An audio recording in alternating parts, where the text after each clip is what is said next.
Thank you all for joining us at the Arizona Biltmore Resort. Since I am slightly indisposed, I am not able to join you there in person. Milan, which means meeting of minds in Sanskrit, is our annual customer meet. Milan is of special significance to us. For several years now, it has facilitated the sharing of best practices and knowledge at Infosys.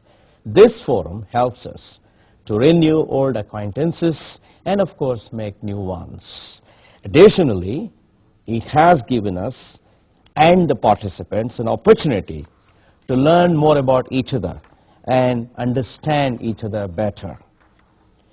Today, I will talk about a subject that is very dear to my heart and hopefully to yours too, and that is, how do we encourage entrepreneurship in large corporations? That is, how do we create entrepreneurs? Entrepreneurship is about creating wealth from new ideas using gray equity and sweat equity. It is about dreaming of new possibilities.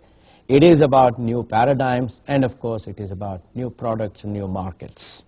The mindset of an entrepreneur is best summed up in the words of late Robert Kennedy, who said, "Most people see things as they are and wonder why. I dream of things that never were and say, why not?"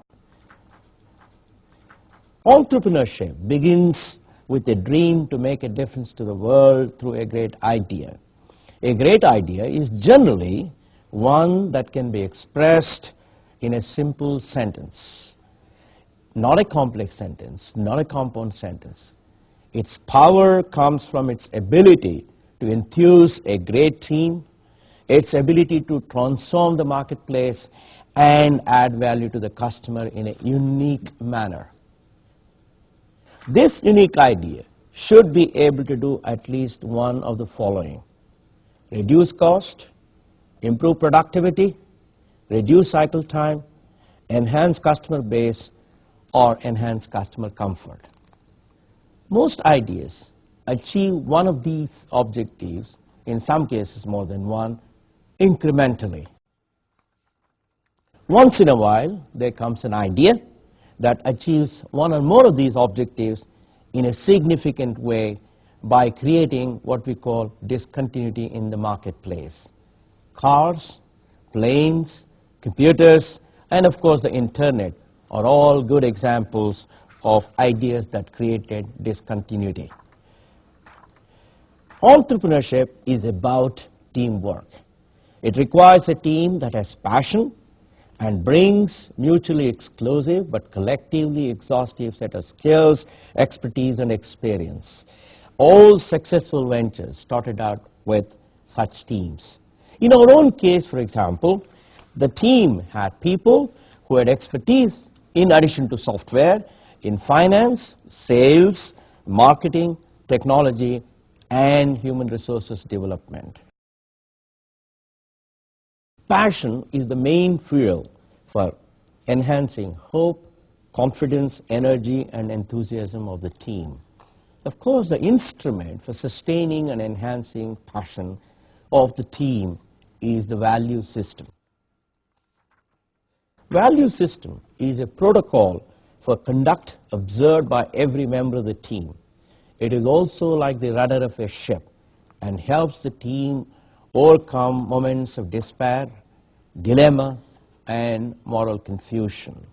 What are the attributes of entrepreneurs? First of all, they are dreamers. They have high aspirations. They believe in the adage, a plausible impossibility is better than a convincing possibility. Next, they are very passionate. They live and breathe their ideas. They have a sense of ownership in everything they do. They sacrifice a great deal to achieve success in their venture. They are nimble and they have a sense of urgency in everything they do. They respect value addition and they do not care about titles, corner offices, and other perks. Sometimes they get too much attached to their ideas. They do not know when to give up the idea and this could eventually hurt the organization. They have, of course, big egos. In order to foster entrepreneurship in a large organization, there are a number of steps that we can take. First, leadership is an extremely important requirement for fostering the spirit of entrepreneurship in a large organization, because leaders raise aspirations. Entrepreneurship is all about aspirations. Entrepreneurship is all about big dreams. Entrepreneurship is all about confidence of the people. Entrepreneurship is all about challenging the minds of people. Hence, leadership is most important to foster entrepreneurship. Show me an entrepreneurial and innovative organization, and I will show you a strong, confident, aspirational leader behind it. General Electric and Microsoft are two good examples of such organizations. Most large organizations stifle creativity because the senior people in these organizations are not confident and they are scared of smarter people. Hence, they do not allow these smarter, younger people to do extraordinary stuff. Second, we have to create an environment of openness, plurality, meritocracy, fairness, debate, and discussion. Such an environment will build daring, dreaming, hope, confidence, passion, and enthusiasm among people and generate great ideas. This requires that we eschew biases and become transaction and data-oriented in judging every issue. Thus, we have to start every transaction on a zero base without carrying biases from prior transactions. We have to venerate the youth, because to me, youth is about energy, nimbleness, creativity, enthusiasm, and confidence. It is also about the future. Unless we can create an environment which affords opportunity for our youths to dream, we are unlikely to succeed in entrepreneurship. At Infosys, I ensure that all strategic decisions are taken by groups which have a high representation of people under 30. We have to be fair and generous in giving credit for success to these young people who truly deserve it. Otherwise, we will not be able to make them do extraordinary things. We have to retain the soul of a small organization within the body of a large organization. To do so, we have to create small groups, clearly define the vision for these groups, ensure that everybody sees benefit in that vision, and we have to communicate that vision widely across every member of that team. We have to empower these small groups so that they can take all the decisions themselves. In fact, the reason why most large organizations tend to be slow is because most decisions are taken by people who are not stakeholders in the outcome of those decisions. Of course, we have to create a positive spiral of urgency for achievement. We have to ensure that everybody reveres and embraces speed, imagination, and excellence in execution. We have to create objective metrics for measuring the progress of ideas and their execution.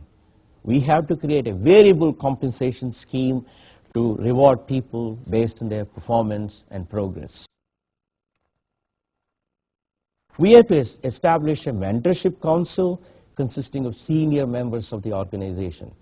Mentoring should be a voluntary and private relationship. This will ensure frank and open discussions. It is important for a mentor to advise a mentee when to give up an idea. This, to me, is a very, very important responsibility of the mentor. Generally, an idea that has succeeded becomes the enemy of new ideas and prevents new ideas from succeeding. It is the responsibility of mentors and leaders to ensure that this does not happen.